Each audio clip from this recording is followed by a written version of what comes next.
Great weekend again. Cardinals and Cowboys didn't play well, but the rest of the games were very, very good. We had a great Sunday night game. Khalil Mack played for the Chicago Bears.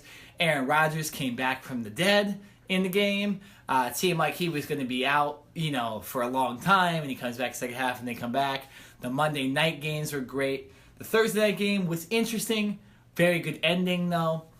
So an overall good football weekend. We'll also talk about college football as well. Not the biggest college football weekend you could talk about, but definitely some important games, especially in the Pac-12. Oh yeah, definitely. So lots of football. Yeah, so we're gonna start kind of with the most recent games, the Monday night football games, because they were good. And this is the Rams and Raiders and Jets and Lions. We're gonna start specifically with the Jets and Lions. The era of Sam Darnold has started in New York, and the era for Matt Patricia for the Jets, for the Lions, did not start very well. I thought you were going to say has almost ended. Because after that Week 1 performance, he should be on the hot seat already. I'll tell you this. So we talked about this off the mics too, right before the show started, how the Cardinals defense, or the Cardinals have a defensive coach in Steve Wilks.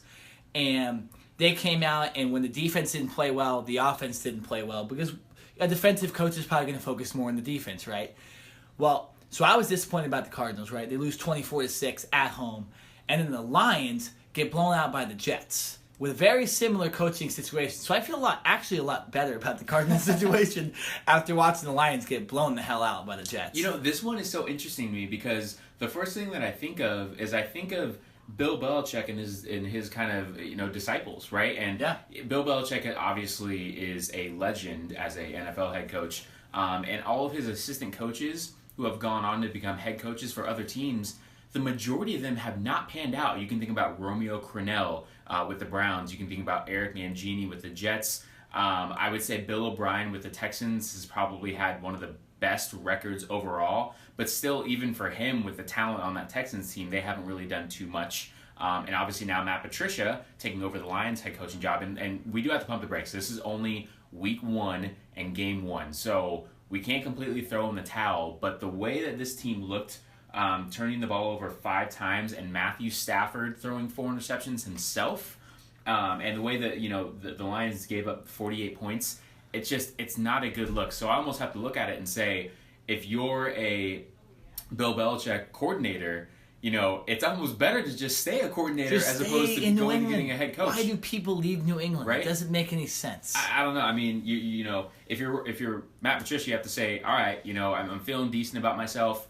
I have Matthew Stafford, who's a veteran quarterback. We know he's a gunslinger. But after that game, I think he was saying, man, I wish I had Tom Brady back. I mean, who wouldn't want Tom Brady back, right? It's interesting for the Lions, too, because this was already going to be a tough year for them, considering the fact that they're in the NFC North, which has Aaron Rodgers and the Packers, the Minnesota Vikings, who are a Super Bowl favorite, and the Bears, who are an improving team. So it was already going to be difficult to even play in the division.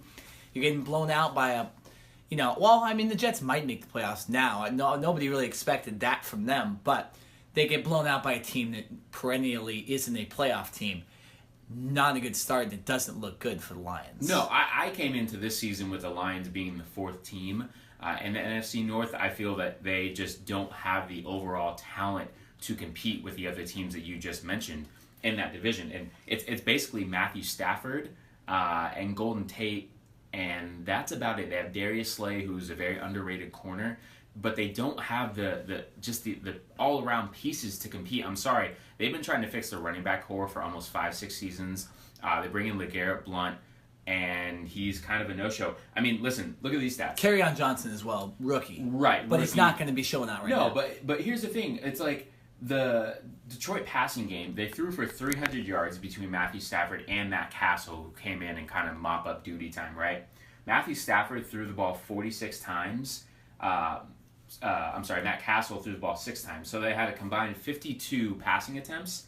They only rushed the ball 15 times. Now, I understand they were getting blown out, though. They were getting blown out, so you have to throw the ball a little more. But at least not all of that was in the second half. Mm-hmm. Like some of that was still in the first half. So when you have 300 passing yards and only 39 rushing yards, that right there is such a bad discrepancy. that defenses are going to key in on that, and they're going to know, hey, listen, we don't need to stop the run because all we know that the Lions just want to pass the ball, right? And I think that's another reason why the Jets were able to get those 5 turnovers, because they knew the Lions had to pass.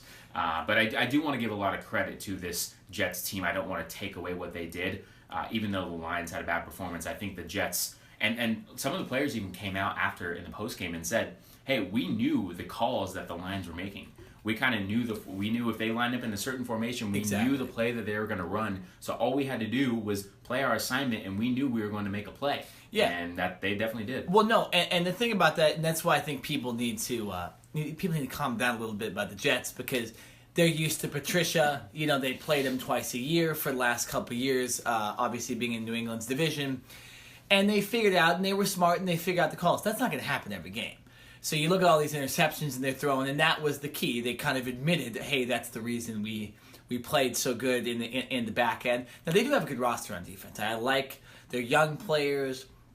I like their overall talent. The offense obviously needs to pick up a little bit. They scored a lot of points because they were getting the ball a lot of times in the Detroit zone. Right. So it was a little easier for Sam Darnold in his debut to get touchdowns. Not taking anything away from him. He looked like a good quarterback. Well, listen, very first pass, and it gets intercepted for a touchdown. You can't throw it across the field. You can't do that. But, when that happens, I think everyone is kind of just like, oh, my gosh, what did the Jets do? All the Sam Darnold disciples were like, no. Mistake? And then he ended up playing good. So it ended up working out. But nonetheless, very interesting start there for the Jets and the Lions, 2 teams that you wouldn't have necessarily picked to make the playoffs, but Jets... you never know now. Because if they're this talented and their defense can play this well and Sam Darnold can keep, picking up that offense, you never know. I wouldn't have thought about that earlier in the season, though. All right, let's move on to Rams and Raiders. This one had implications for a lot of West Coast people. This is a big LA matchup. A lot of Raiders fans here in Los Angeles and a lot of Rams fans, obviously, them being in LA.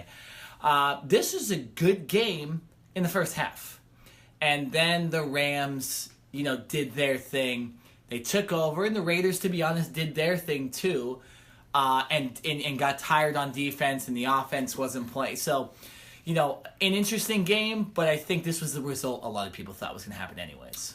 The end result is that's what I'm saying. Is how I thought this game would go. I was a little surprised by how Oakland came out and actually led after the end of the first half. They were up by 3. And of course, this game is all about adjustments. And in the second half, head coach Sean McVay and the Rams were able to make more adjustments. Now, I will say one thing. I'm not going to say that if Khalil Mack were still in an Oakland Raider uniform, that the Raiders would have won this game. Would have helped, though. But when you don't have an elite pass rusher who can get pressure on a quarterback, whether it's Jared Goff or whoever the quarterback is, and, Jared Goff in this sense can basically just stand back and do whatever, sit in the pocket for 3, 4, 5 seconds, run play action, and understand that he's going to have, open lanes to throw the ball. That has to give not only the head coach confidence in calling plays, but the quarterback as well. Exactly. Along to go with the other weapons that this team has. So that is going to be one of the biggest questions almost every week for this Oakland Raiders team, and specifically John Gruden as to why did you guys let Khalil Mack go? Because as we will talk about a little bit later on in the show, Khalil Mack did his thing for the Bears against the Packers. In a limited role. Exactly. Right. Right. He didn't play that much. Yeah. So I think that was one of the biggest things and kind of the biggest takeaways for the Raiders was the fact that in the second half, they got a little gassed, and this team just does not have the playmakers to step up when the defense needs a big play. I believe they actually dropped an interception, if I'm not mistaken. The Raiders did. Yeah, I forget at what point in the game, but they dropped an interception that would have been a big turnaround, and I believe the Rams went down and scored a touchdown after that. So when you have opportunities to make plays and you don't, typically what happens is the other team will go down and capitalize on that mistake. Especially when the other team has like 25 Pro Bowlers on it. So, right. I mean, it's just the Rams roster is so good. It's going to take a lot to beat them. It's going to take, like you said, pass rush, because later in that game, when the Raiders were trying to stop Todd Gurley and were trying to stop these mid-range passes from happening, like you mentioned, play action, Todd Gurley, they were just running all over him because those pass rushers got tired. They don't have really any good players on this defense, like you mentioned. last week. You can look at Bruce Irving and people like that, but they're not elite like Khalil Mack. They're not Aaron Donald. They're not Ndamukong Suh. So it's going to be hard for them the whole year. I mean, they looked like a team that probably is going to make the playoffs this weekend, and they'll improve. And you know what I did love, though? I loved that Gruden actually had a very solid game plan against Aaron Donald and Suh, because they really didn't do much in the first half. Now, Donald's coming off also a holdout, and he wasn't with the team, and most of the starters for the Rams didn't play in the preseason, so that was going to come. But, I mean, the quick passing game really did work, especially to Jared Cook, the tight end. It worked for sure, but I think the defense just got gassed later in the game. There was no way they were going to win that game. Yeah, and Ndamukong Suh and Aaron Donald combined for 5 tackles and zero sacks. Yeah. So if you're an offense, that's a major win. Cardinals next week. That's what we need to do. That is a major win. But I do want to go back to Bruce Irvin, who you mentioned previously for the Oakland Raiders. He, I believe, is their best pass rusher. Mm-hmm. But the problem is the Rams, because they not only had the lead, but they were able to run the ball. Bruce Irvin is not a every down defensive end / linebacker who can stay on the field for run plays. So if the Raiders defense thinks that the offense is going to run the ball, Bruce Irvin's probably going to be out of the game. And if I'm the Rams, I know that, and I'm going to say, listen, I have Todd Gurley. I have a good offensive line, and we have a very, very good play-action game. Yeah. So we're going to sit here and use Todd Gurley and run him, right? And we're going to keep the Raiders' best pass rusher off the field as much as we can. And I think that's one of the little schemes that they were able to do, which is why Bruce Irvin, he did have a sack in the game, but he only had, I believe that was his only tackle. I remember the sack. It was a sack, obviously a tackle for loss, but that was his only tackle of the game, and that was basically the only thing that he did. He was, other than that, irrelevant. And I think you have to give the Rams a lot of credit for understanding that he is their best pass rusher, and we want to keep him off the field. He's not a Khalil Mack that can stay on the field for the entire game. No, totally. And it just, there was a better team here, and the Rams figured it out. They made their adjustments. Because it wasn't going to be hard to make their adjustments because this defense just isn't that good. But they did it, and they won, and they made the score look like what we thought it was going to be in the end. So, nonetheless, that was a good game. Wasn't necessarily a blowout like the Jets-Lions game, but it was very solid. Now, here's the next game we're going to talk about: Green Bay and Chicago. This was a game that looked like a Bears blowout for a second, and there was a reason. Aaron Rodgers got hurt, and Deshaun Kaiser didn't play that well when he came to play quarterback, and Khalil Mack decided to take over the game and put on a show and get the fumble return touchdown and stuff like that, or the interception return touchdown, and then that bad man, Aaron Rodgers, he came back. Was it 21 unanswered points? And somehow the Packers get the win in this game. Jared, when you were watching this, what were your takeaways from this game necessarily? My takeaways were, we know who Aaron Rodgers is. Of course. We know how great of a quarterback he is and how good he can make other players look. Now, he has Devontae Adams, Randall Cobb, a decent running back core, and a very good offensive line. So you compile that all together, and we understand that when that Packers offense is clicking, they're going to score points, right? To me, this was about the Chicago Bears and more or less their defense, right? Offensively, Mitchell Trubisky, they have a good running back tandem with Tariq Cohen and Jordan Howard, right? That's solid. Very solid, right? But I did not expect in the first half for the Bears to come out and basically dominate and be up 17-0, right? Put up a goose egg against the Packers. Yeah. Aaron Rodgers did get hurt, though. He did get hurt. There is, you got to take that with a grain of salt. But I wanted to give more credit to the Bears until that second half game and until Aaron Rodgers came back. Kind of like the Raiders, right? And really, to me, the ceiling factor was I don't know why I'm blanking on his name right now, but the Chicago Bears cornerback, Kendall Fuller. He had a chance for an interception. It was literally in between his numbers. I remember that. The Packers receiver slipped, and Aaron Rodgers threw the ball, and literally Kendall Fuller didn't even have to, he could have just stayed there, right? Like, any 4 or 5-year-old could have caught that ball in the chest, and he literally drops it. And that play right there would have essentially sealed the game for the Bears. Obviously, he drops the interception, and the Packers go down, and Randall Cobb scores on that ridiculous, great touchdown, 70-yard touchdown right up the middle. There had to have been a lapse in defense of coverage somewhere. But yeah, for obviously the Packers won, but I do want to give the Bears credit. I feel that they came to play, and this Bears team showed signs of improvement and not being one of the worst teams in the AFC. Yeah, well, yeah, and now we have to look at if Aaron Rodgers is healthy. Because, yeah, you win one game against the Bears. That's fantastic. That's great. You probably should have beat the Bears anyways. But now, what's wrong with his leg? What's wrong with his knee? Oh, he's not healthy. You know what I'm saying? And the Packers are not good without Aaron Rodgers. They're not a very good roster overall without Aaron Rodgers. These receivers are good, but a lot of the reasons they are good and a lot of the reasons they have like fantasy value and stuff like that is because of Aaron Rodgers, not Deshaun Kaiser. That's why they were getting blown out 17-0 in the first half. So I'm very interested to see if he's healthy. If he's not, it's going to be a struggle for the Packers, and this game doesn't mean much, which kind of sucks if you're a Packers fan. But if Aaron Rodgers is on the field, they have a chance, but it's still going to be it's going to be tough for them all year because they. I wouldn't put them in the upper echelon necessarily of the NFC. So you win the game. You need to win the games against the Bears. Good for them making a big comeback. But they're going to need Aaron Rodgers. I'll tell you this right now.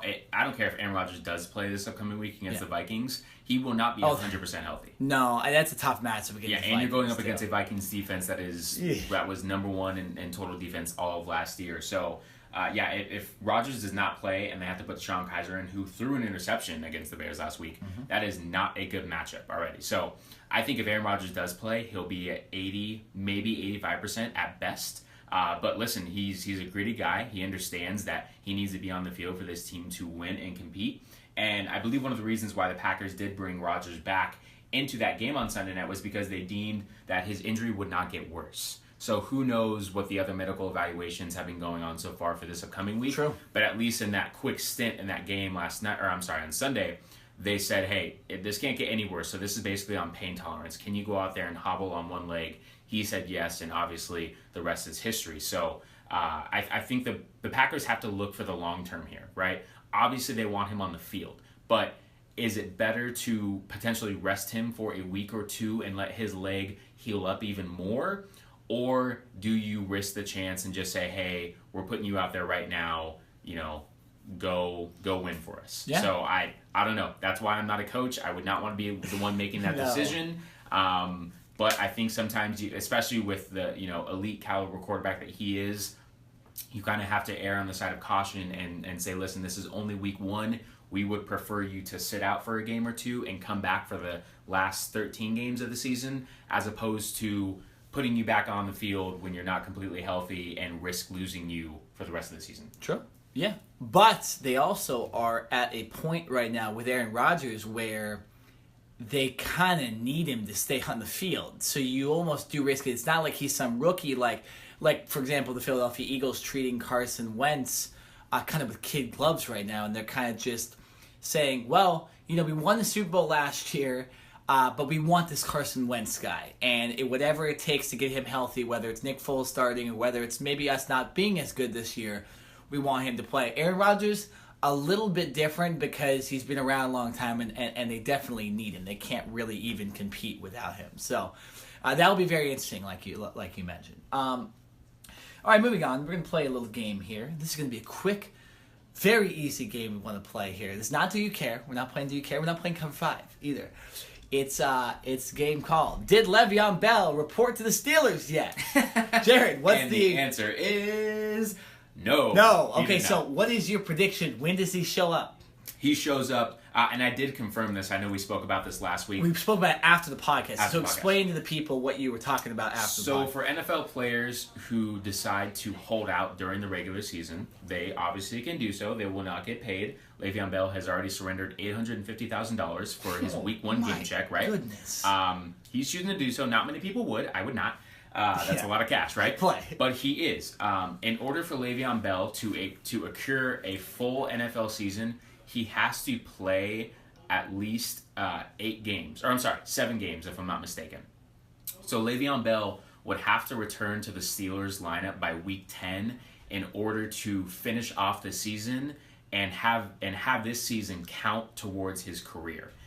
if Le'Veon Bell does not play at all this season does not count, and the Steelers would continue to have his rights for all of next season, which means Le'Veon Bell would not become a free agent, and he would not be able to, get a max contract with either the Steelers or another team. He would only be able to negotiate with the Steelers. Mm-hmm. So sorry if that was a little confusing. Basically, Le'Veon Bell needs to show up by week 9 or week 10 in order to play out the rest of the season. And then he will be able to potentially be a free agent. Yes, correct. But he doesn't have to, because he is technically still a free agent. Like, I was reading this morning. He's not on the Steelers' depth chart. He's not even on their 53-man roster. Like, they're allowed to have 53 men and not 52 in Le'Veon. So he's not a member of the Steelers right now, but they own his rights. It's a weird clause in the NFL. It's a lot like the MLB, where they kind of hold on to your rights for a long time. So it's a strange occurrence, but Le'Veon doesn't seem like he's showing up anytime soon, and especially after the Steelers tie the Browns, he's seeing that they might need him a little bit more. Although James Conner did play well, over 100 and we'll yards, talk 2 about touchdowns. that. We'll talk about it in a second, because we're gonna need to go to break in a second. But I think, what is your guess? What for the Le'Veon Bell game, and we'll play this game every single week until he reports, until one of us is right about it. What is your guess? When does he show up? Oh, he doesn't show up until he has to. I think he's going to sit out until week 9, week 10. Oh yeah. Why would he show up in week 4? Why? And risk getting injured? I don't know. And then tear his ACL and then be out for the rest. No. He sat out all of training camp, all of OTAs, and he obviously missed the first week. Why would he then come back now or come back in week 3? I think he's going to wait this out for as long as he can, and he doesn't come back until week 10 when he absolutely has to. Interesting. I don't think there's really any speculation about this anymore. You know what my guess is? I think he's coming back next week. Really? I just have a feeling that he's gonna get tired. Maybe his people will get tired of him kind of sitting on Twitter and tweeting about the games and stuff, and be like, you should probably show up, especially if the Steelers do play well this week too. And can you look it up real quick and just see who they play this week? Because I have it in the back of my mind. I know they play a good opponent, but if they play well this week and he sees that they might not need him necessarily, he might want to come back to up his value a little bit. Because if James Conner just keeps kicking ass on the field, people are going to be like, well, Le'Veon's good, but maybe the Steelers' offense helped him out a little bit. So I think he might get a little... Who are they playing? Steelers are at home against the Chiefs. Okay, so it's a good game right there. So if they were to handle the Chiefs and win that game, I think Le'Veon comes back next week. At least reports. Doesn't maybe necessarily play in week 3, but he'll report and kind of get his training camp started right there. So that's my guess. Jerry, it'd be a lot more interesting if he stays here, because then we play the game. Play the game every week. He will. We'll be playing this game every week. Exactly. Excuse me. We're going to go to break real quick. We have a lot more to talk about. We have a full slate of the earlier Sunday games. Definitely want to talk about Falcons and Eagles. Falcons losing their star defensive players like they're dropping like flies. So we definitely need to talk about that and go over the fact that that no rookie coach or no new coach won this week. So we're going to go over all that on the other side of this break. This is the Cover 2 podcast on OC Rock Radio. Drew Kaiser punting. The dangerous Tyreek Hill backpedaling. Handles the sun. Hill finds an opening. Tyreek Hill to the outside. Hill, blazing speed. Tyreek Hill electrifying. 91 yards for the touchdown. Boswell from 42. He missed it. Blocked. 12. I got double coverage again. Ryan for Jones, and no. Couldn't stay in. Darby with the coverage, and that is the way opening night ends. Welcome back to the Cover 2 podcast. Continuing our NFL talk. So much to get into. Oh, yes, so much. We need to keep going with a couple more games. We want to go back to that opening Thursday night game between the Eagles and the Falcons. Talk, of course, about that tie against the Steelers and the Browns. And talk about the new head coaches this year who went 0-7 in week 1. Exactly. Nick, let's start off, though, with that Eagles and Falcons game. I know we definitely want to talk about that. It was definitely a sloppy game, kind of on both sides. Obviously, Carson Wentz is not playing yet for the Eagles. Nick Foles is still the quarterback.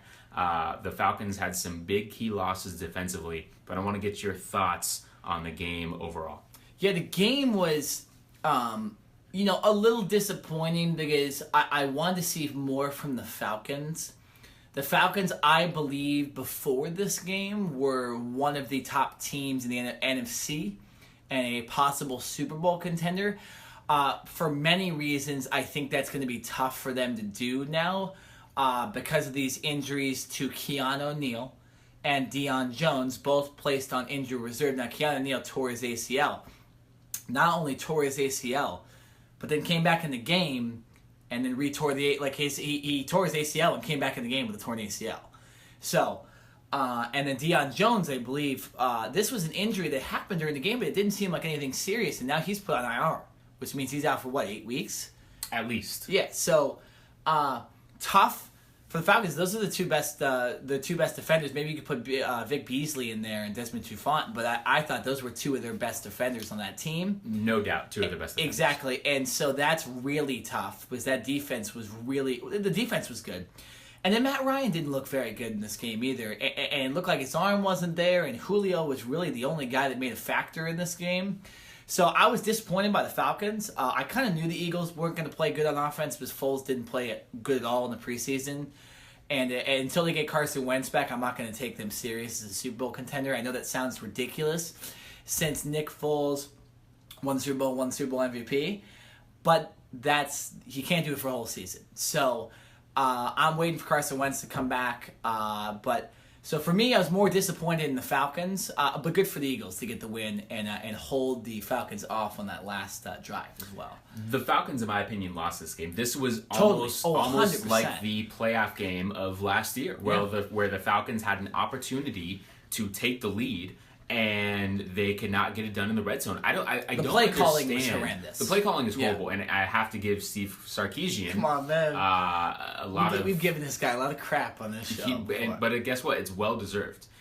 Listen, when you have Julio Jones, arguably the best receiver in the game, you have Matt Ryan, who led the team to a Super Bowl 2 years ago, and you guys still can't do anything in the red zone? I mean, it doesn't make any sense to me. Like, listen, Tevin Coleman, Devontae Freeman, Calvin Ridley, Mohamed Sanu, too. Right. It's like I understand that you want to give Julio Jones the ball and at least the opportunity because he's such a great player. But when he's getting double and triple teamed, like you just mentioned, all those other guys, those good players on the Falcons, they have to be open, or at least they have to have one-on-one matchups. So the fact that Matt Ryan and or Steve Sarkisian does not trust Calvin Ridley or Mohamed Sanu or even one of the running backs to have a one-on-one matchup, and you rather throw into triple coverage with Julio Jones, it just doesn't make any sense to me. It's like you have to change up your scheme a little bit and understand that this isn't just about Julio Jones and getting your best player involved. So even if you're Matt Ryan, listen, you are the leader of this team. At this point, if I was Matt Ryan in the huddle and Steve Sarkisian called a play, I'm not saying that you completely abandon that play, but I'm saying, listen, what he's doing has not worked for us yet, so we have to change something up. I'm saying that the Eagles won this game by default, and that the Falcons should have won this game if there were better play calling. How did they get 12 points? I mean, it's ridiculous. Is that one touchdown they scored in the game? I believe it was late in the game in the fourth quarter, and then they obviously missed on the 2-point conversion. It's terrible. Yeah. Here's the thing, though. So we're talking about Sark, because I think Sark is one of the reasons they haven't. The offense hasn't been as explosive as it was when they were the Super Bowl team, and they should have won that game too. But Sarkisian, I saw a great tweet from Kurt Warner. He was explaining that when you're in the end zone and they're playing zone, you need to overload one zone. And he just kept putting one receiver in one zone. That's easy to cover. That doesn't make any sense. And the DBs for Philadelphia are good, too. So it's not like they're just, it's not like the Saints defense this weekend or something like that. Oh, no, the Philadelphia defense it's great is defense. very, very good. So you need to find ways to circumvent their good play calling And he just wasn't. And he wasn't passing the ball to Julio Jones. And when they did, it wasn't a good play. So I put a lot of blame on Sarkisian on this. And when you're in the offense coordinator, like you said, you kind of have to listen to your coach. I love that advice. Just don't listen to Steve Sarkisian. You know what I'm saying? So I don't know. What are they going to do? The Falcons, coaching staff, they're not going to let Matt Ryan go. Steve Sarkisian will be let go way before Matt Ryan I was saying after the game, after Julio Jones' performance, he should just hold out. It'd be like, I want a new contract. This is BS. I'm not dealing with this stuff. It's ridiculous. I get it's week one, and everyone has been saying, not even just with this game, but with almost every other game around the league, that this year in the preseason, it seemed like not a lot of the starters got playing time. Yeah. Teams were that very definitely affected weary. This game, both teams. Right, it did, and I understand that. But at the end of the day, these guys are professionals, and if you practice hard enough, you don't really need that much preseason reps, right? So there's going to be some type of kind of rust in the beginning. But by the second half, the fact that the Falcons were only able to put up 6 points altogether, to me, is just kind of baffling. Their offense has too many weapons to be that poor. I'm sorry. And here's the thing, and we're talking about bad play calling on the Falcons' part. It was not good play calling on the Eagles' part on offense either. I mean, I think how many yards did Foles have total passing? 117, which is typically like average for a first half. Yeah, exactly. Usually, and that's what he had for the entire game. But then again, listen, the Eagles aren't especially without Carson Wentz, they're not trying to sit here and throw the ball 30, 40 times, which Nick Foles did have 34 passing attempts. But they do run a lot of RPO. And if you don't know what RPO is, it's run pass option. So Nick Foles has the option to either hand the ball off to one of his running backs, or he can fake the ball to a running back and then try to attempt to pass. So that is kind of what the Philadelphia Eagles offense is. It has worked for them, obviously, because they won the Super Bowl last year. They were going up against a good Falcons defense, so it completely wasn't working this much. But yes, you would expect that with the talent that this Eagles offense does have, that they would be able to put up more than 117 yards through the air. Yeah, no, it was an ugly game offensively. If you're a defensive fan, a fan of defense, you were excited about this game? Maybe, I don't know. But nonetheless, what I take away from this is the fact that the Falcons lost some key defenders.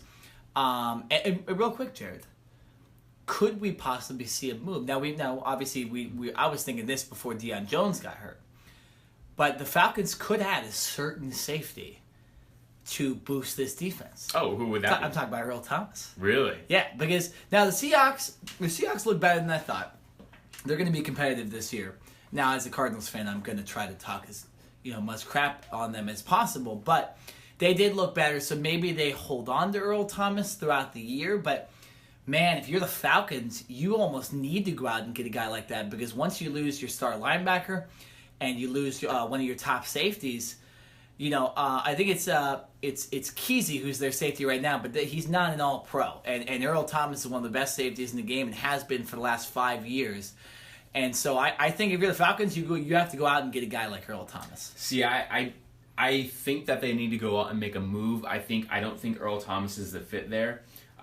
Ricardo Allen is really more of the free safety and who for the Falcons, and he's also basically the same height as Earl Thomas. He plays that kind of roaming safety in the deep middle of the field. No, he's not Earl Thomas. But the problem is, if you bring in Earl Thomas, now you have two small safeties, right? Keanu O'Neal was a I get what you're saying. 6'1", 6'2", 250-pound kind of more of in the box safety. He's not necessarily a guy that you would want covering receivers.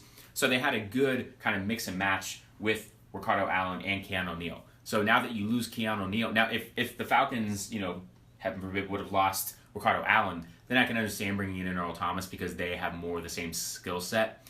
But if you're bringing in Earl Thomas to go along with Ricardo Allen, I think they're both two of the same guys. They're both good cover guys, but neither of them can play in the box, covering the tight ends or supporting the run. So I don't necessarily think that would be a good fit for them. I think they would need to get kind of a bigger safety. And I'm going to throw out an Eric Reed Oh, okay, very interesting. Yeah, I think I've heard Eric Reid's name in this too, and one of the reasons Earl Thomas' name is coming up is because it's Dan Quinn, and Dan Quinn was his coach. I understand that. When they won I get the Super that. Bowl too. I get that. But Eric Reid is another. I mean, there's no reason Now, Eric Reid is out of the league right now besides the fact that he kneels. This Falcons organization would have to come together and understand what they're getting with Eric Reid.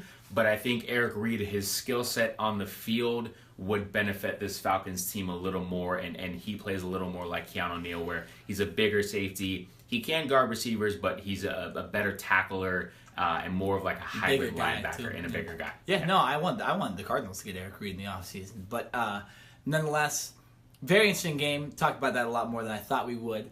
Let's move on to the Steelers-Cleveland game. We talked about the Le'Veon Bell situation. We talked a little bit about, more of the stuff with this game, but let's talk about the actual game. This is a tie, 21-21. Ugly ending to this game. I mean, Ben Roethlisberger turned the ball over 5 times in the game, just essentially giving the ball to the Browns at the end. Neither kicker being able to make kicks. The Steelers don't look... I said the Steelers, this needs to be kind of their year because they're going to lose Le'Veon Bell, and James Conner does look solid, but he's not Le'Veon Bell. And so I think this needs to be their year, and it's not a good start at all. I was definitely disappointed with Pittsburgh during this game. I was disappointed in the fact that this game was a tie. I'm not going to sit here and say I was disappointed in the Steelers' effort. You can be disappointed in Ben Roethlisberger for throwing 3 interceptions. I do want to give credit to first-round draft pick Denzel Ward. There's a lot of criticism. There's a lot of criticism for the Browns taking him 4th overall right after they took Baker Mayfield. But Denzel Ward had 2 interceptions in this game. So he came out and said, listen, I am worth that first-round pick. And he definitely proved that. James Conner, 135 yards and 2 touchdowns. What more can you ask from a backup running back, right? I don't think you can. So the Steelers team has a very good offensive line. And I think James Conner can be very successful with this team. Now, he's obviously not Le'Veon Bell. He doesn't do some of the type of things that Le'Veon Bell does. And I'm not saying that Pittsburgh is okay with just not having Le'Veon Bell on the field. But James Conner is a very, very good backup in my opinion. And I think that this team can win with him, but they can't turn the ball over, right? And so I think that was basically the main reason why they lost. You mentioned that both kickers for both teams missed key field goal opportunities, and at the very end of the game, the Browns had an opportunity to win the game, and their field goal got blocked. So this was a game of miscues and missed opportunities, in my opinion. I think the Browns played better than most expected. They only had 197 passing yards, but they ran the ball for a combined 177 yards. So I think that's some good balance and consistency right there. So, like I said, this is not your grandpa's Cleveland Browns anymore. The Browns are not a horrible team, right? Yeah. They're not the Buffalo Bills who came out and put up 3 points and looked horrible. This Browns team is going to be very, very competitive. I think they can get 5, 6, maybe 7 wins during this season. But I think that they showed that they can keep up with what was supposed to be, the division champ, right? Yeah. Or the at least contending division champ in the Steelers. So I want to give the Browns a little bit of credit for staying in this game. But like I said before, this was a game of miscues and missed opportunities. I mean, come on, guys. Did we really think Zane Gonzalez was going to make that kick at the end? I was hoping, in man. the rain. I really come on, wanted man. to. You knew he was going to miss that. I was sitting there watching. We were hoping.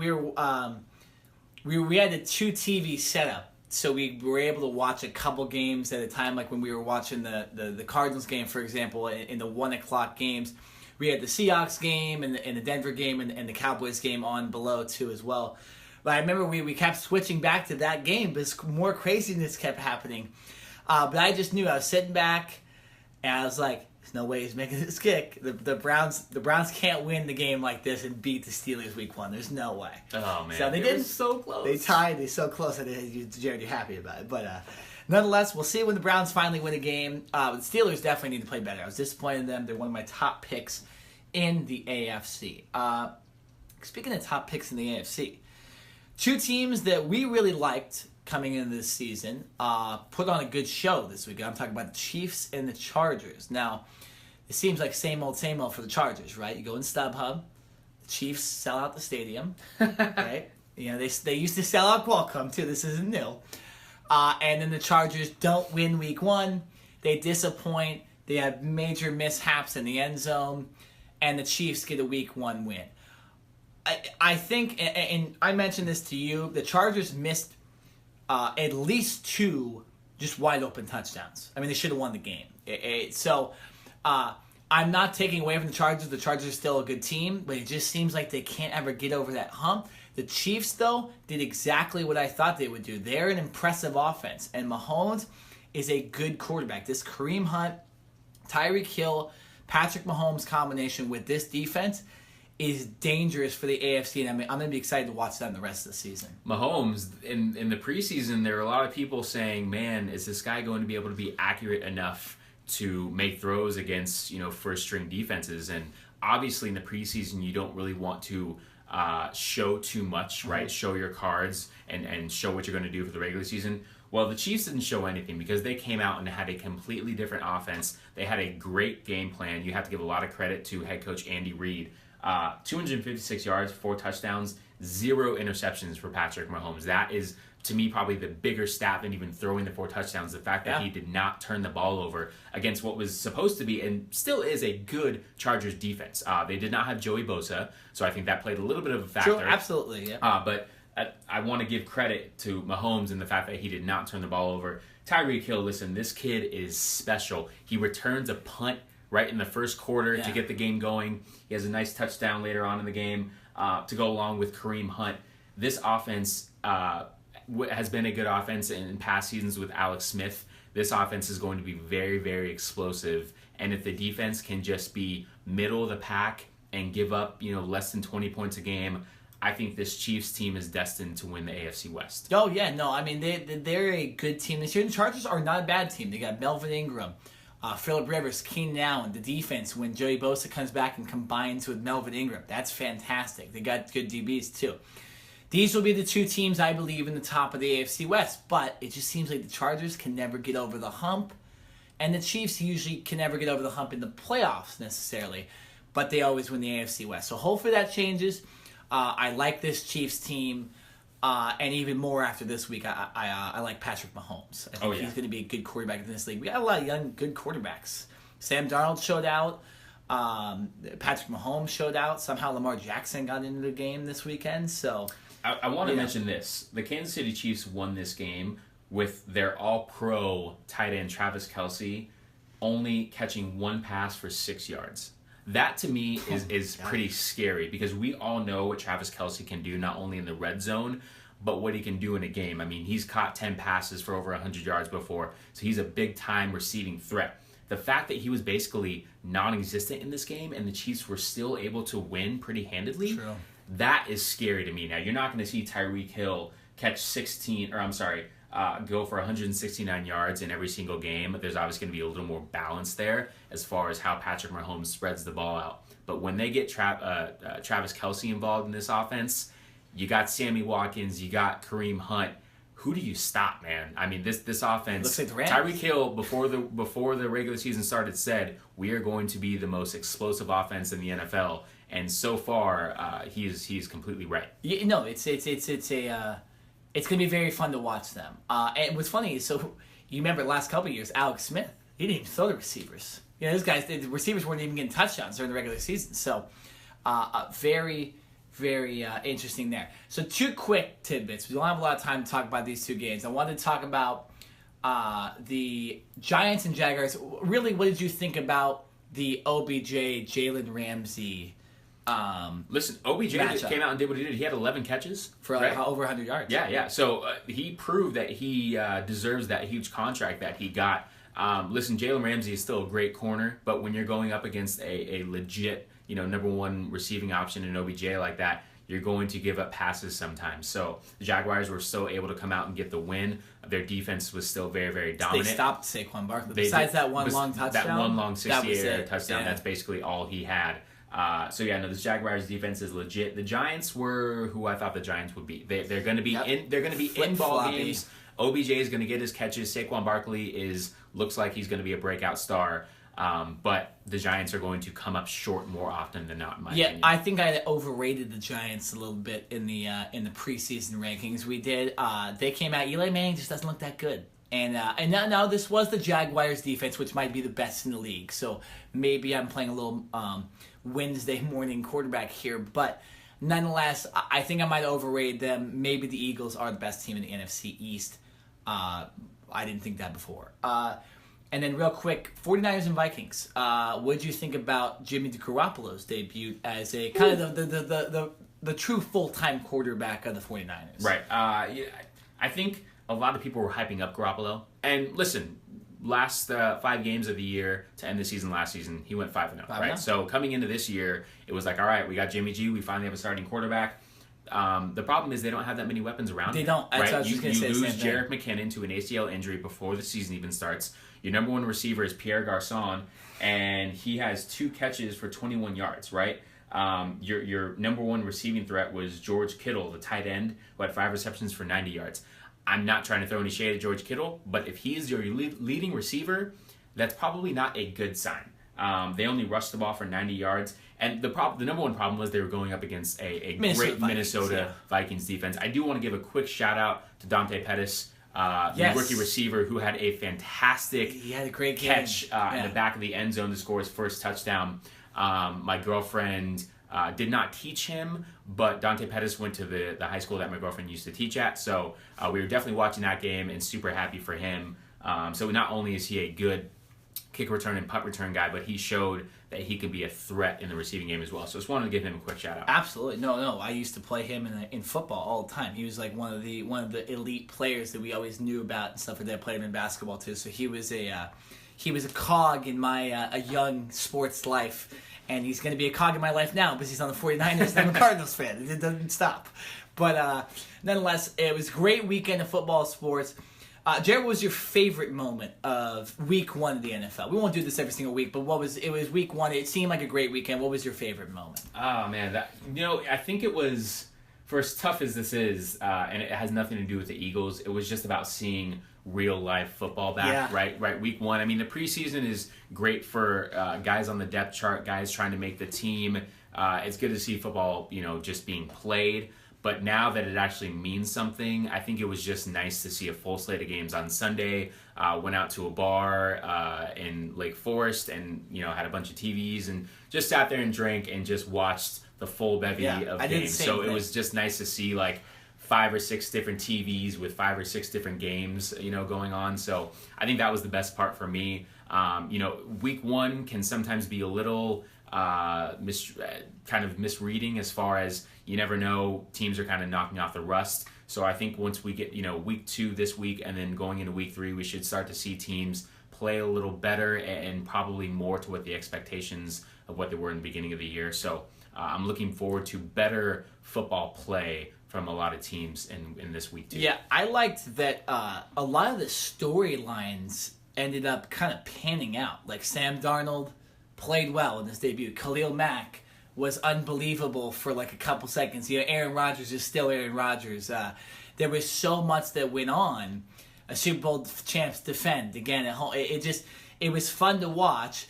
Unfortunately, our 2 teams did not play very well at all. So that was the only caveat for at least Jared and I watching the games. But it was very fun. Josh Gordon somehow got a touchdown this weekend. So very cool. And we'll be talking about the NFL moving on this podcast, obviously, the rest of the year. But as far as today, we're done with the NFL talk, so we are going to move on. Coming up next is Do You Care? But a little bit later, we're going to jump into college football. Big Stanford-USC game. Interesting result in that game. And we'll talk about some of the bigger games this week as well. So this is the Cover 2 podcast on OC Rock Radio. Do You Care? Coming up next. You owe me an apology. I have never cheated in my life. I have a daughter and I stand what's right for her and I've never cheated. And you owe me an apology. Serena Williams hoping to clinch a historic 24th Grand Slam title, but trouble straight out of the gate for the great. Later handed another penalty. Yeah,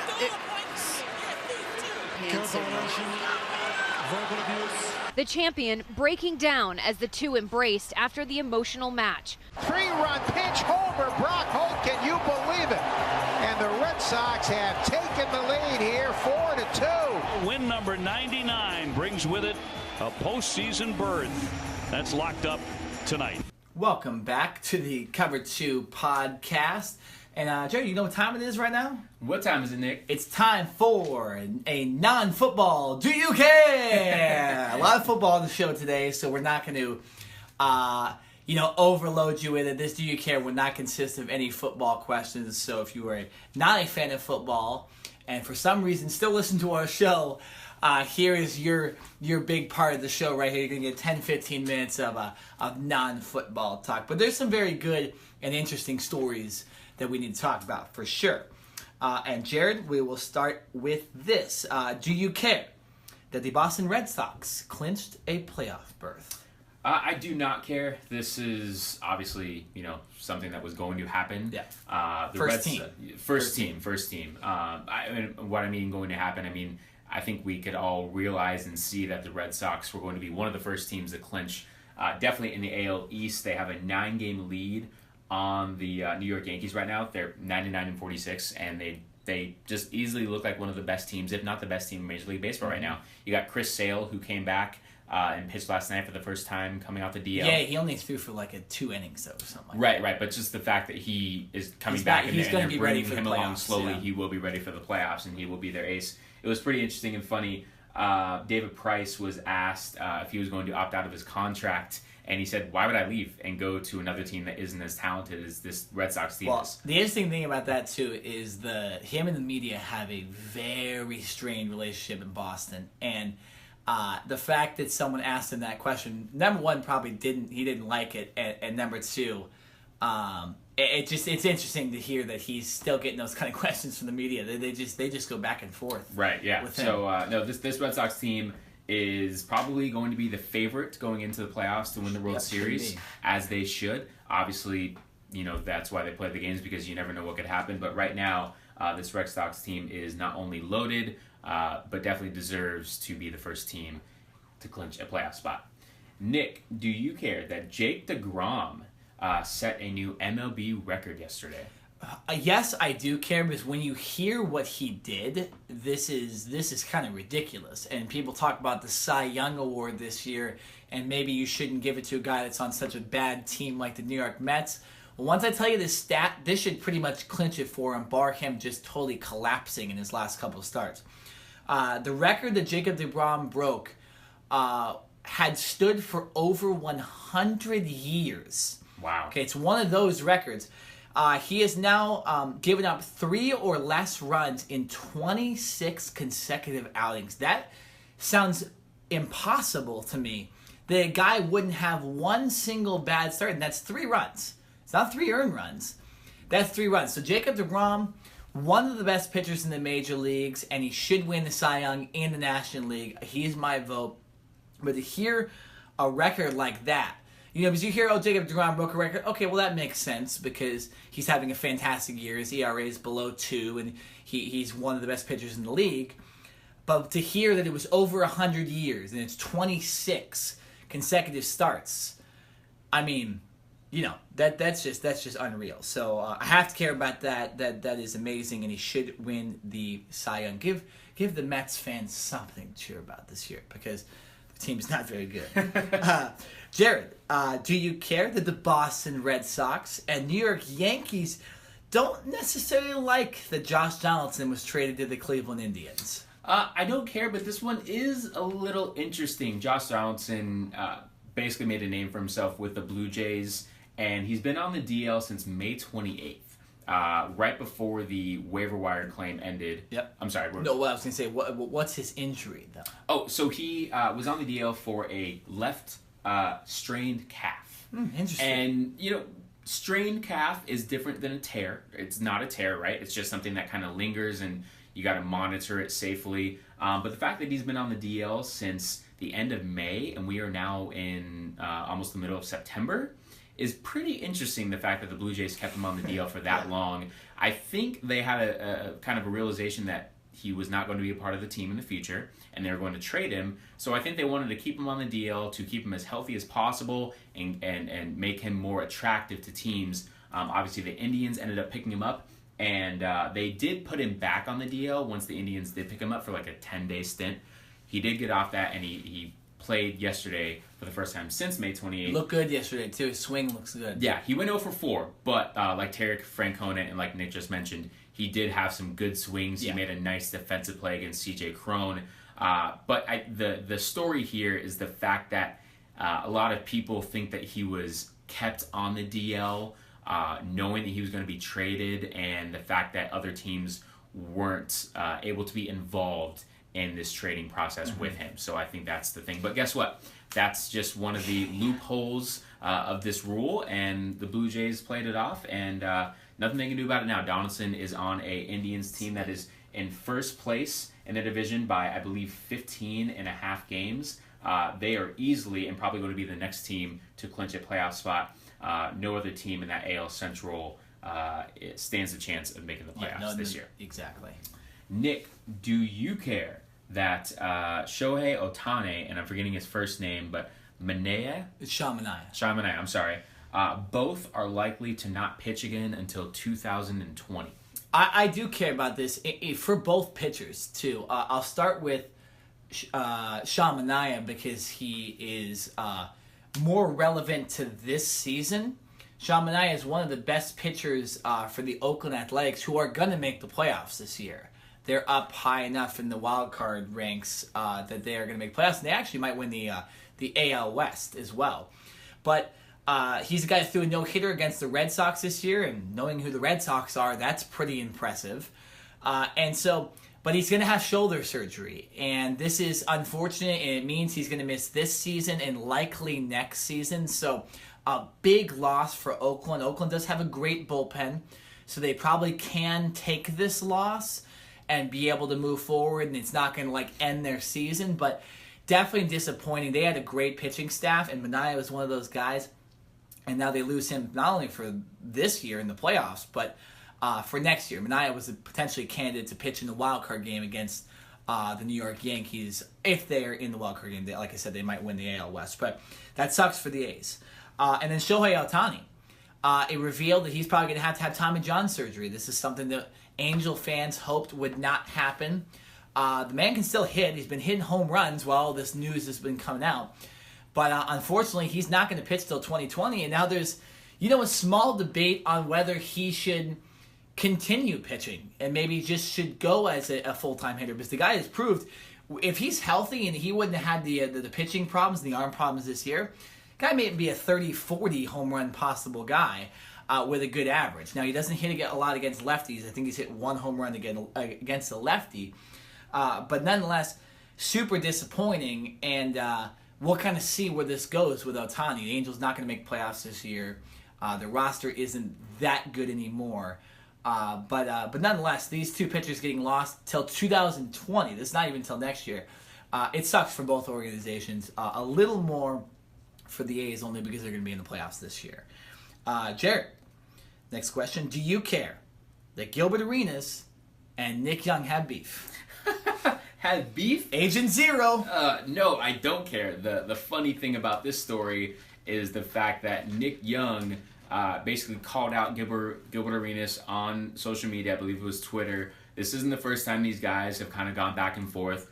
And Nick Young basically made a bet saying, put up $100,000 and let's see who can make more three-pointers. Gilbert Arenas showed up to the gym. Nick Young was nowhere to be found, right? Kind of not really surprising because that's just what Nick Young does. Yes. Gilbert Arenas had some basketball shoes and a bag with $100,000 in it, or at least what it appeared to be $100,000. He waited a little while for Nick Young, never came, and so Gilbert Arenas was like, you know what, screw it. I'm just going to go and shoot my threes. He ended up making 95 out of 100 That's amazing. That's pretty impressive, right? So obviously this was all recorded and everything like that. And so I think Nick Young is kind of saying, oh, damn, I didn't know that Gilbert Arenas was going to make 95 out of 100. I think it's a good thing that Nick Young didn't show up because he would probably lose. Probably will lose. Nick Young is known as being a three-point shooter, and that's about it. But I don't think he's that good of a player that can make 95 out of 100 I also threes. don't think in the offseason he cares that much. Right. And so, especially since he's playing for Golden State, and he doesn't have to have that big of a role. But hey, listen, if I'm Gilbert Arenas, I'm tracking Nick Young down and saying, listen, man, you came to me about this. I put up the $100,000. I made 95. You come out here and make 96, and here's your money. If not, I want my $100K. If I'm Gilbert Arenas, I'm going after my money. Yeah. You call me out like that, and I'm going to come back after you. Nick, last question for you. Do you care? Serena Williams lost the U.S. Open final in a big-time controversy. Yeah, this is a big-time controversy. And, Jared, you can jump in on this, too. This is the last question of Do You Care? If you don't know, over the weekend, Serena Williams, like she usually does, was in a Grand Slam final. And unfortunately, she got into it with the referee. She had a couple of I keep forgetting what it is, but there's it's like you have 3 strikes in tennis until you get disqualified from a match. And because she was continually arguing with this referee, she eventually got a 3rd strike on something that not a lot of people get a 3rd strike on, essentially just, arguing with a referee. There was other things that she did, like slam a racket and stuff like that will get you a point.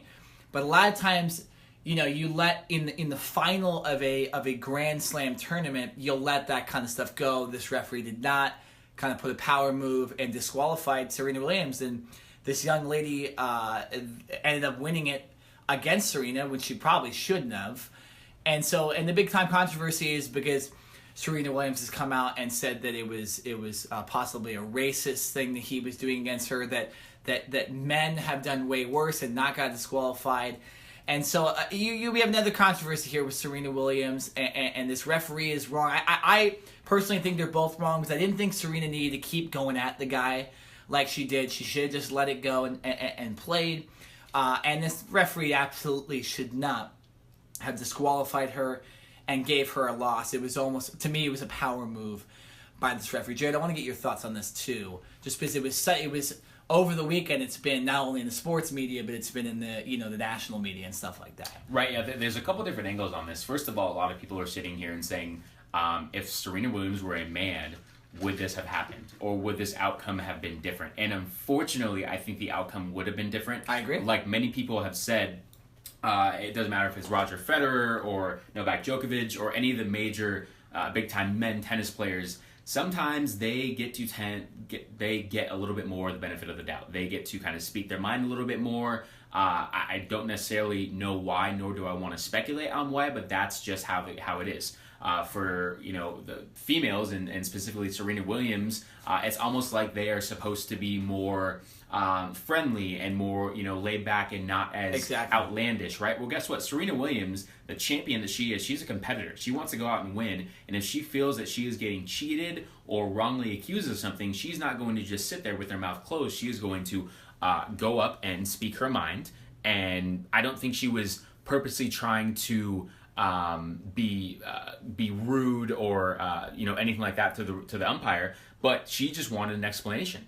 And obviously, like you mentioned, I believe the umpire kind of had somewhat of a power move, and maybe it was because it was the magnitude of the match with such a star name. He knew that if I disqualify Serena Williams, they're going to be talking about me in the meeting. Right, exactly. And he did come out and speak for the first time, I believe, yesterday or early this morning, and said, "Do not worry about me. I'm fine." Yeah, of course you're fine, because you're being talked about right now when you've probably never been talked about. Interesting that, because in the NFL, I don't think referees are even allowed to take media questions. I don't know what the rule is on that. Yeah. It doesn't happen very often. Too. Yeah, the umpires and stuff don't umpires are not allowed to. So no, this was very interesting, and at the end of the day, Serena did lose, and that is the most important thing out of this, that she did not win. Her opponent was a 20-year-old who won her first U.S. Open, which is pretty amazing for her, the fact that she gets to say she went up against Serena Williams and won. But will there be an asterisk next to that win because of this controversy? I'm not so sure. There's two different arguments and multiple different ways that people can go on this. I do like what you said, though. I think Serena did go a little too far. She didn't have to do some what she point. did, and she's talking about, being a role model and stuff. Well, continually screaming at the referee is not necessarily what you should be doing. Right. You're at some point, you're not going to change the referee's mind. He has made his decision, and that is basically it. At the end of the match, if you wanted to privately go and speak with him and try to get an explanation, that maybe is a better thing. But guess what? When you're in the heat of the moment in the battle, sometimes things just come out and your emotions let loose. And unfortunately, that's what happened for Serena. I mean, take it from like baseball managers running out into, I'm saying people can get a little over the top, and sometimes this happens, and Serena will learn from it, and hopefully this referee learns from it as well. And this is a controversy that does need to happen, especially in a final. All right, that's it for Do You Care? On the other side of this break, we're moving to college football. Very interesting USC-Stanford game. We're definitely going to talk about that. And also some games coming up this weekend that we definitely want to talk about. This is the Cover 2 podcast on OC Rock Radio. Wilkins taking a shot for Harry. He's got it! Touchdown, ASU! That is a grown man. Now it's up to Brandon Reese, sophomore from Gilbert, who originally committed to Alabama, to give Arizona State the win. Snap is good. That's it. An early term signature win for Herman Edwards. Arizona State upsets Michigan State on Brandon Reese's game-winning field goal at the gun. First down and goal for the Cardinal. Here's Bryce Love. Bouncing left side. He'll take it. Touchdown, Stanford. Impressive opening drive for the Cardinal. End zone shot, and no signal yet. There it is. Touchdown, Stanford. Colby Parkinson. And Stanford with a convincing performance against USC tonight in the conference opener. Cover 2 podcast live on OC Rock Radio. Final segment of the show. Jumping into college football. A little bit of last week's performances with USC and Stanford. Stanford pretty much dominating that game. A somewhat of an upset as Arizona State, another Pac-12 team, beats Michigan State. That was a big game, and Coach Herm Edwards starting off 2-0 in his debut as the ASU head coach. And then we're going to jump in a little bit later on at the end of the segment with some of this upcoming week's matchups. A little more some big-time games this week. Usually week 2 of college football is a little kind of, not really. A lot of the good teams are trying to get, if they lost week 1 to a good opponent, they're trying to get that win. Right. You So see a lot not of many big-time matchups. See a lot of Alabama, Furman games, stuff like that. So we have a couple more top 25 matchups this week that we'll get into. But I do obviously want to start with that USC-Stanford matchup. Coming into the game, I think it was going to be a little more competitive than what most people thought. JT Daniels ended up getting injured in the first half, hurting his right throwing hand. Yeah. Ended up coming back into the game, but didn't really look like the same player that we had seen or that we were expecting to see so far. So, Nick, I want to get your thoughts on the game and why it went how it did. Yeah, I watched this whole game, and it just seemed like it was a young players lead this offense, starting obviously with true freshman JT Daniels, and it just seemed like the injury kind of hampered them. I think USC could have scored early. They didn't because Daniels was kind of injured, and I think they changed up the playbook a little bit.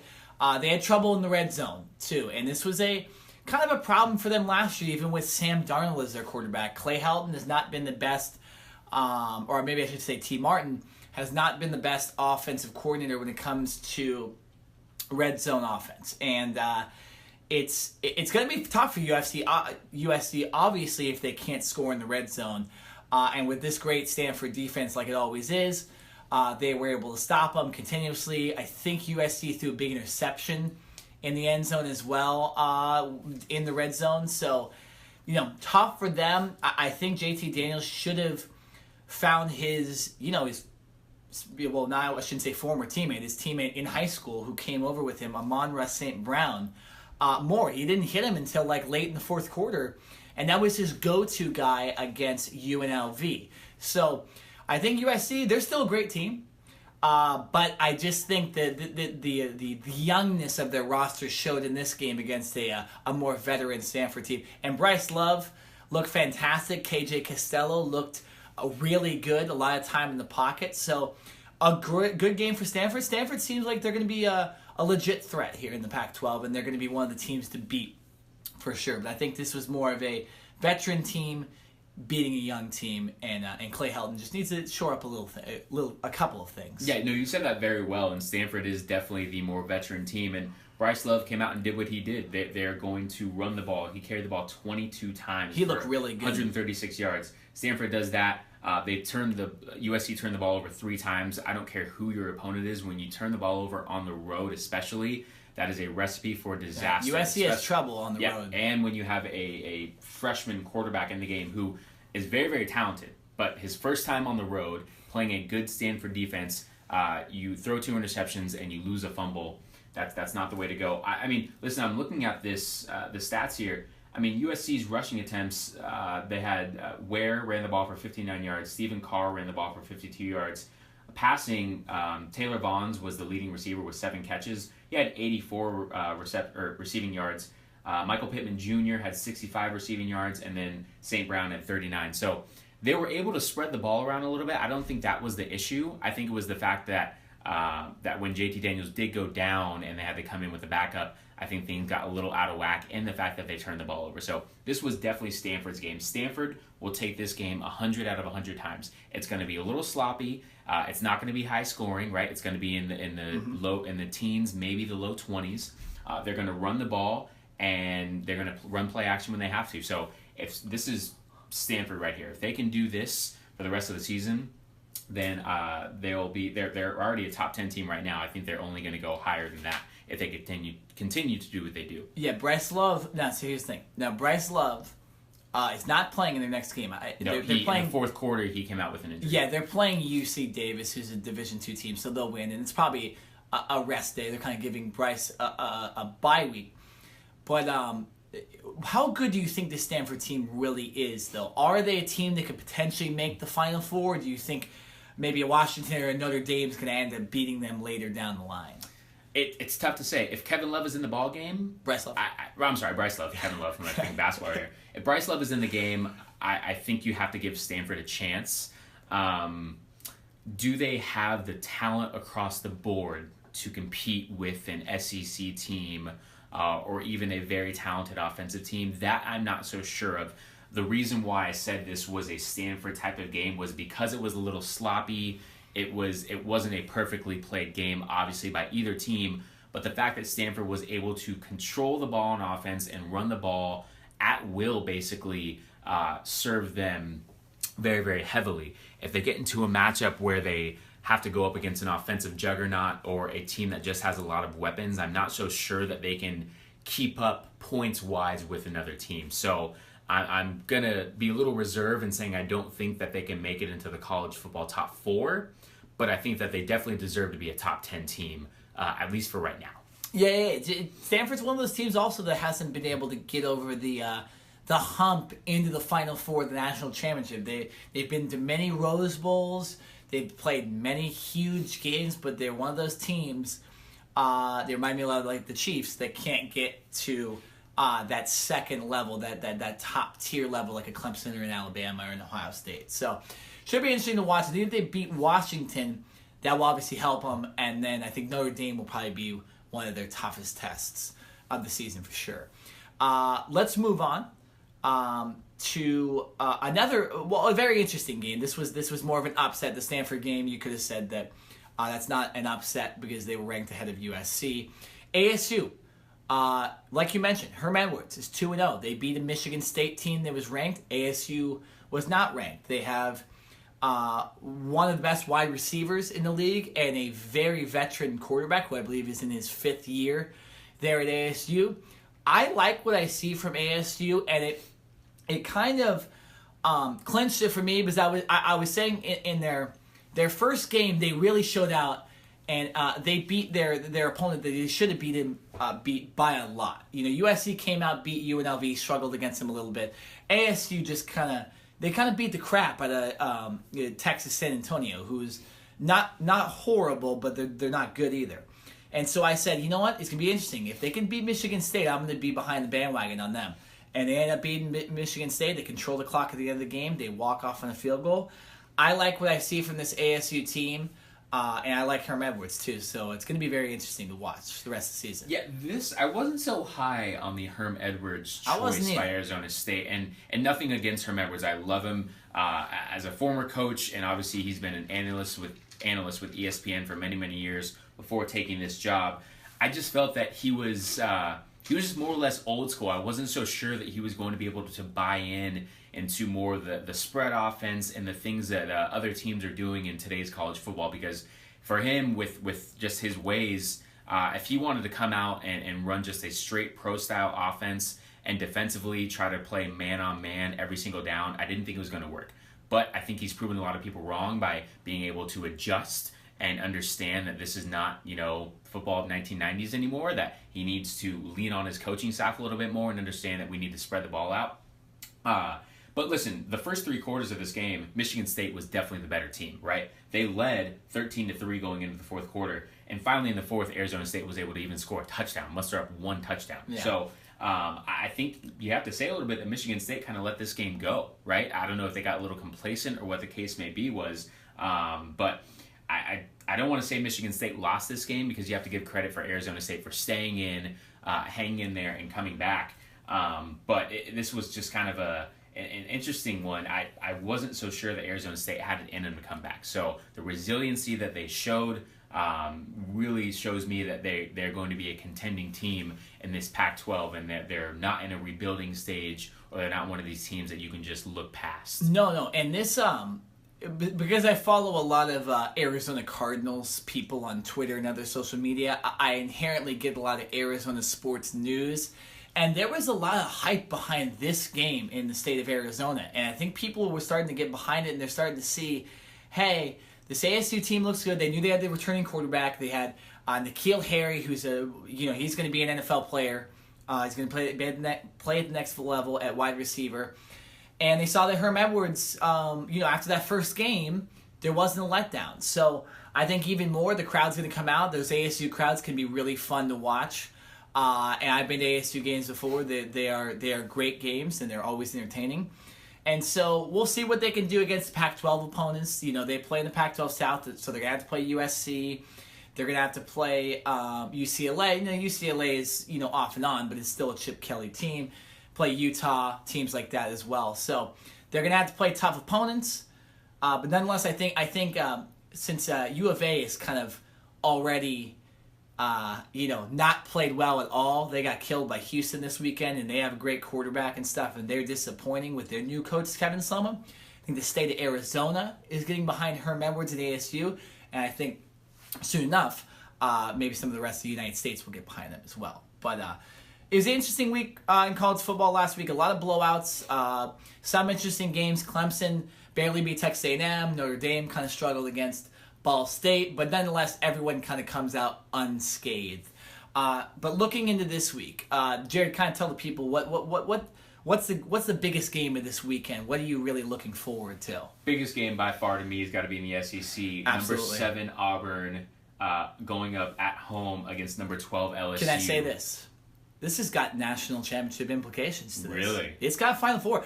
One of these teams is going to have a very, very good chance of making the Final Four, the winner of this thing. Because LSU looked really, really good. Auburn looked really, really good that week 1 against ranked opponents. This is a huge matchup for week 3. I can't believe this game is going to be here. I know they're opponents in their division, but to have this scheduled so early is definitely entertaining for the fans. No, it's great, and I think the reason why this is now such a big matchup, everyone, and Auburn going into the season was ranked in the top 10. We knew they were going to be a good team. LSU, I believe were they ranked, or were they like 25th? They were 25th. 25th at the beginning of the year, and now obviously with their big wins at the beginning of the year, they jumped up to number 12. So I think because LSU has done so good to start the season, that is the reason why this game is such a big matchup. And yes. I love it. I love the early big-time matchups, right? Usually you don't see these interconference games until later on in the season. I think it's great to have these games early on because guess what? Even if one of these teams is going to lose, but even for the losing team, if this is a competitive game and you only lose by a touchdown or maybe even a field goal, I don't think that completely takes you out of the college football championship game. If this game were to be, these two teams will also play Alabama later. Right. So. If this game against LSU and Auburn were to be played later on in the year with like only 1 or 2 games left, I think that would basically, in a sense, end the losing team's chances of making the playoffs. Totally. So I think this is great that these teams get to play right now. I think you have to give the edge to Auburn just because they're at home. But listen, the way that LSU has played so far, do not count them out at all. The way that they came out and destroyed Miami, and then I forget who they played last week, but they shut their opponent out last week. So this defense is legit. And it's going to be a big-time SEC battle. It's going to be a big-time defensive matchup. This kind of reminds me of the old LSU-Auburn matchups when you had the likes of Cam Newton on the Auburn side, and you had the likes of Tyrann Mathieu and Patrick Peterson, all these guys for LSU. I hope LSU does come out like we expect them to. Auburn's a great team. We saw that when they played Washington. They got a great defense. They got an offense that can score. LSU, I think, is definitely the underdog in this game. They're the ones that can kind of prove it. It's a lot like I was talking about with ASU, where, hey, you had a great first game. In LSU's case, you had a great first 2 games. Now let's see if you can actually do it against a good opponent. I even think if they lose tight, maybe this game goes to overtime, something like that, you don't take any credit away from them. But they don't want to get beat badly by Auburn. Or then people will say, they really haven't turned it around yet. So I hope this is a great game. I hope we see an upset. I hope LSU can win and make that LSU-Alabama game even bigger than I thought and make the Auburn-Alabama game big. And so it's going to be fun. I'm glad we have one of these games where it already has Final Four and national championship implications. So that's going to be good. What was the other game we wanted to look at this weekend? We were looking at the big-time matchup that'll be on ESPN this week. Ohio State traveling to TCU. Yeah, and traveling to TCU too. Yes. So that's a key in there. This game is not being played at the Horseshoes, so it's not necessarily going to be a total advance for Ohio State. I think Ohio State obviously the favorite for this game, but you never know. Now TCU, for me, might have been a little overrated, so they can prove something to me. I would expect Ohio State to win this game, but you never know. TCU's at home, could get him the win. Urban Meyer's not coaching on sidelines, so this is one of those games he doesn't get to coach. You never know. TCU's ranked 14th right now? 15th. So they're not a slouch, but I would expect Ohio State to win this game. Ohio State should win this game across the board. Ohio State has the better talent all over the place. The one advantage for TCU is that they're at home. That's basically the only advantage that I'm going to give to them. I know that Urban Meyer, this is his last game under his suspension. He'll be back next week in week 4. But I don't think that should hinder this Ohio State team at all from playing well. They've had 2 weeks already to prepare for this matchup, 2 home games, so this will be their first road matchup. But like I said, other than TCU being at home, I don't really see a reason why Ohio State should lose this game. TCU and Coach Gary Patterson, they're known for their defense, so they do a lot of different schemes and different blitzing like that. They don't just sit back and let offenses come to them. So Ohio State needs to be prepared for that. But on the offensive side of the ball, I don't see any matchup where TCU has an advantage. And so really, if Ohio State comes out and plays the way that they should play, unfortunately, I don't think this game will be as close as many people think. Now, obviously, it's a top 25 ranked matchup, right? And you have all the different storylines and that type of thing. But really, this game, in my opinion, should be somewhat of a blowout. I see this game being like 45-20 or something like that. Okay. I think Ohio State should really come out and handle their business. And I'm sorry, but I think TCU is just in somewhat of a rebuilding mode. I don't think they have the pieces at all to really match up and contend with Ohio State. It's definitely going to be tough for TCU. I'm still excited for the game just because it's in Texas and it's not in Ohio State. But nonetheless, I think if you're TCU, I'll give kind of some keys to this game.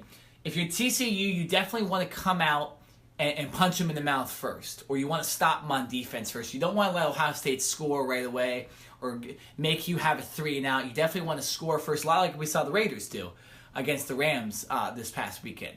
And for Ohio State, they, like you said, they kind of need to blow them out. And if they blow them out, they give themselves more of credibility in the Final Four talk. That when you go back later and maybe Ohio State's fighting for a spot with Clemson or fighting with a spot with Alabama or Auburn, LSU, they go, well, you know what? They beat the crap out of TCU, who was a ranked team at the time, and they did it on the road. So Ohio State definitely needs a big win. I agree with you on that.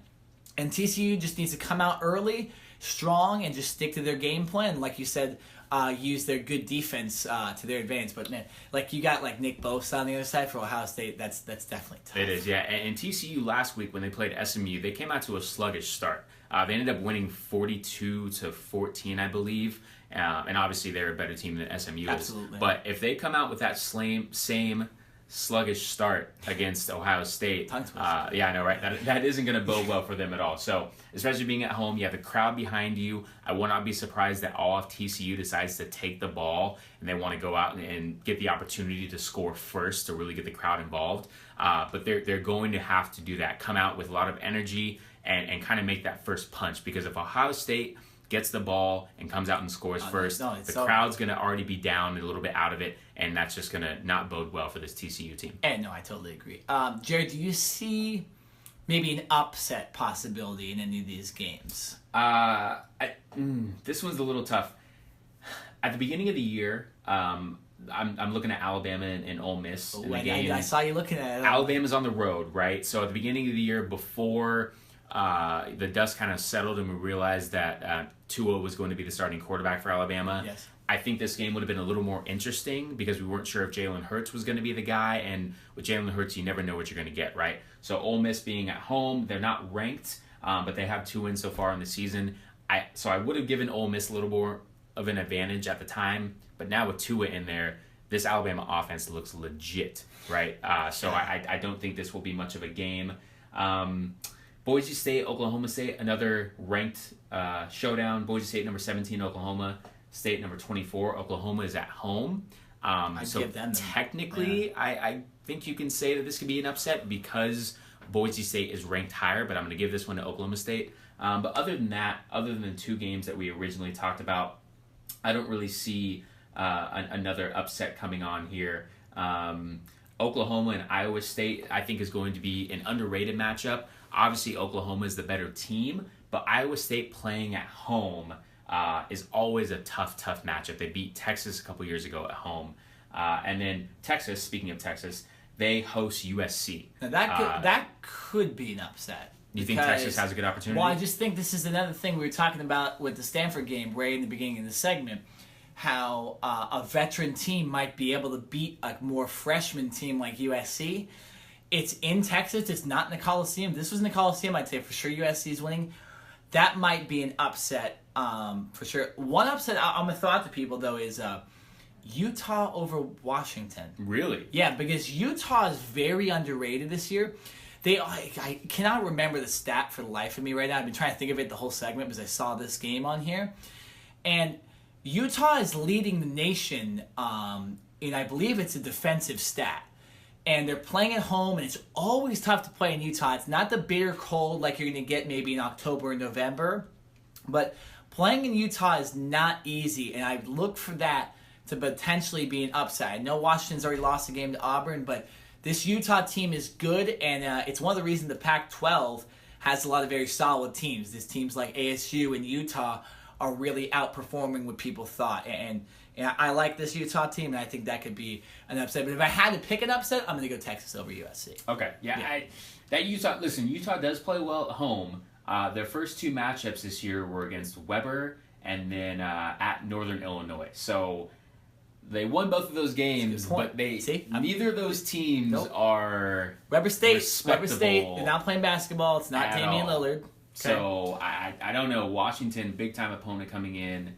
I see what you're saying because I think that Utah they're tough at home plays well, and it's a night game. It's a 7:00 game, so that'll be good. But no, I think that USC-Texas game, and listen, last year when Texas traveled to USC had to win on basically a game-winning field goal. Sam Darnold had to jump pass and stuff like that. Jump pass and the game-winning field goal. So this will be a very, very tough matchup. And for USC coming off a loss on the road already, how are they going to bounce back, having to travel once again with their freshman quarterback, JT Daniel, who will hopefully be okay with that hand. I believe he will. But another tough matchup for the tough hometown scheduling Trojans. for USC, man. Scheduling Stanford and then at Texas. Now Texas disappointed against Maryland, but that's two tough places to play. But listen, as we've talked about even before the season started, and we've said this on multiple occasions, you have to schedule tough games, right? What do you want to be, a Wisconsin team? That well, it also schedules... gives these freshmen too a experience already.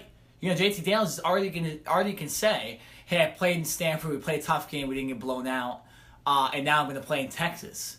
So, you know, you're getting experience for these young players, especially a quarterback in JT Daniels' case that's going to be there for another 2 years after this year too. So that's great for the guy. And even if USC ends up not really, you know, doing much this year, they get this experience, and you kind of create another Sam Darnold possibly. An interesting little tidbit. I'm just looking at USC's schedule. Yes. They don't have back-to-back home games at all this year, which is tough. very interesting. Yeah. This will be the only back-to-back road matchups that they have with Stanford and Texas. But usually, most teams will get at least 2 weeks of a back-to-back home game where they can stay at home for a couple weeks.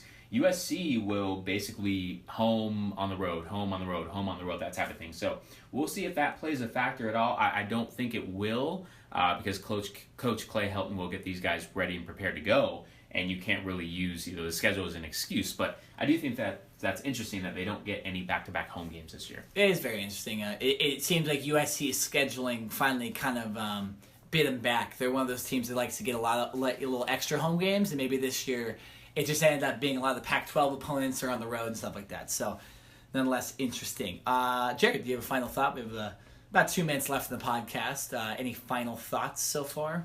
Or for the end of the podcast? If you have one, you can go first. Okay, I'll go first. Interesting boxing match. Triple G, Canelo #2 is this weekend. I don't really know what to look for. There hasn't been a lot of hype. It's definitely disappointed me. I will not be able to watch the game or watch the match. It'll be busy, but it should be interesting after they tied or they drawed the first time under some controversy. I thought Triple G won the fight. Canelo ends up kind of escaping with a draw, and so we'll see what happens now. I think Triple G will win, but I'm just disappointed this fight wasn't hyped up a lot. I think that steroid allegation against Canelo Alvarez kind of ruined it earlier, and then a lot of people haven't really been able to get into it. So I'll try to follow the fight. I won't be able to watch it, but I'm going to go Triple G defeats Canelo and kind of avenges him for that draw. All right. Good final thought. Mine is Martavius Bryant. Oh, yes. The very on and off receiver in the NFL.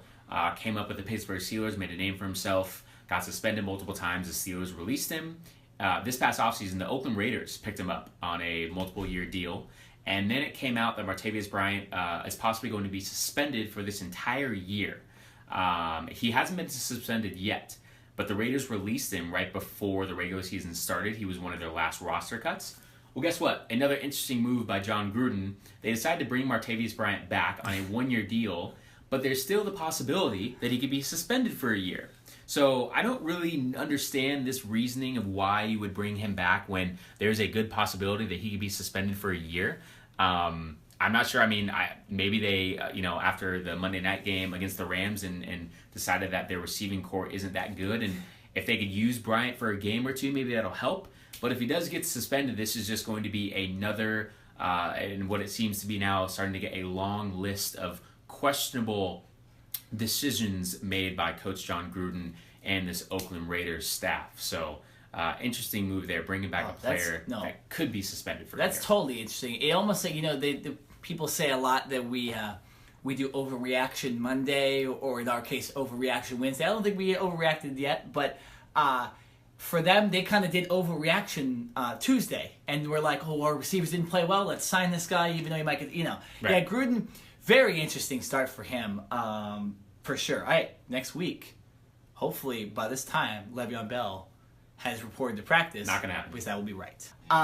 There's music right there. That signals the end of the podcast. Jared, good football podcast today. Like always, we can talk football up and down the whole podcast. So, should be interesting next week. A lot of good NFL games. Like we mentioned, a lot of good college football games and baseball continues to hit that final stretch. You look at some of those NL standings, and there's some teams battling every night. Losses matter, wins matter. So, nonetheless, great podcast today, Jared. I'm Nick Nina. I'm Jared Smith. And this has been the Cover 2 Podcast.